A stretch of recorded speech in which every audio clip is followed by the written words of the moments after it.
And it's known as the first Church of Jazz, and it's bringing music back to Manhattan. Take a listen. I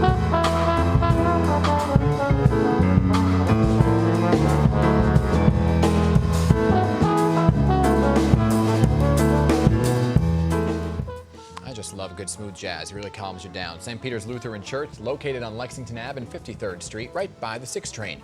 The church isn't only known for its ministry, but it's also for its weekly Jazz Vespers, the musical church service that attracts people from all over the city.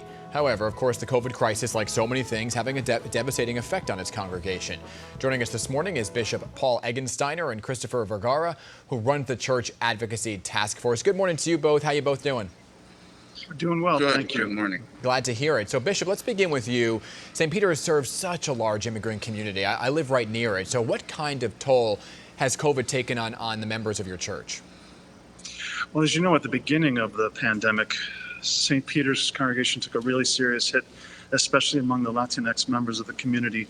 And the pastor of the congregation, Pastor Fabian Arias, was just ministering to congregational members and doing funerals and burials, and it was really stressful on him and the congregation.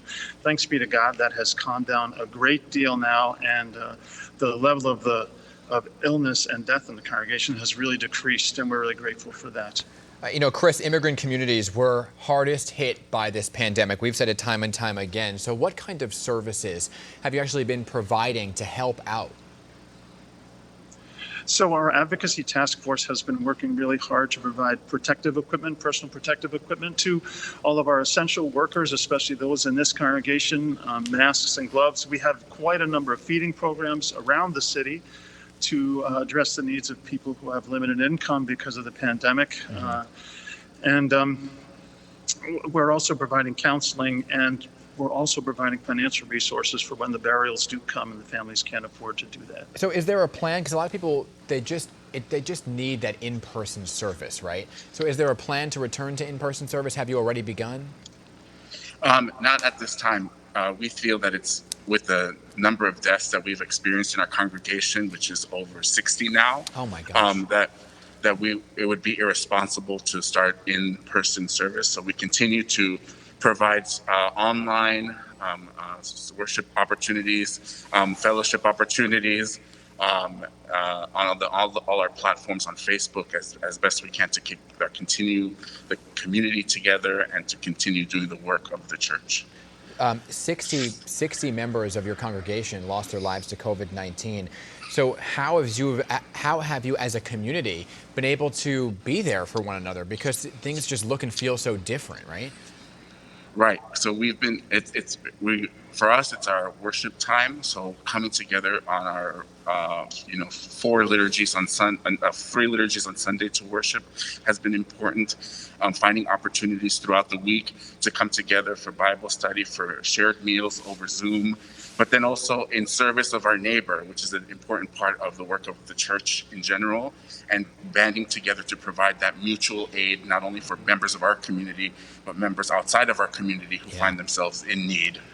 Yeah, so important there. You know, the church recently also relaunched its popular Jazz Vespers, which has been around, history lesson, since the 1960s. Now, jazz really is music is the way to somebody's heart. It is there to touch upon emotions and really help people get through some tough times. How can people tune in to see it? So we stream our Jazz Vespers and most of our services on Facebook.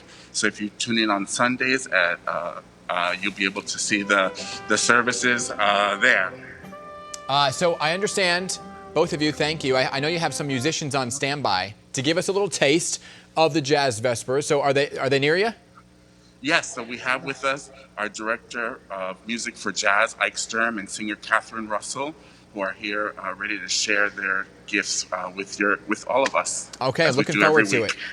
The floor is yours. You're going to play us to a commercial break, so thank you to both of you. Stay safe, and let them take it away.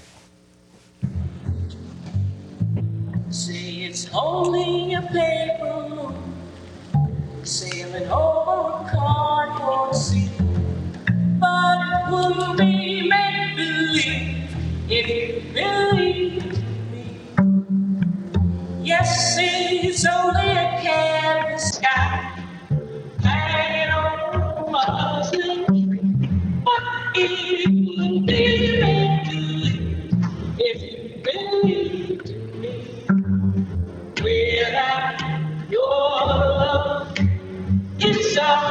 beat on the bridge.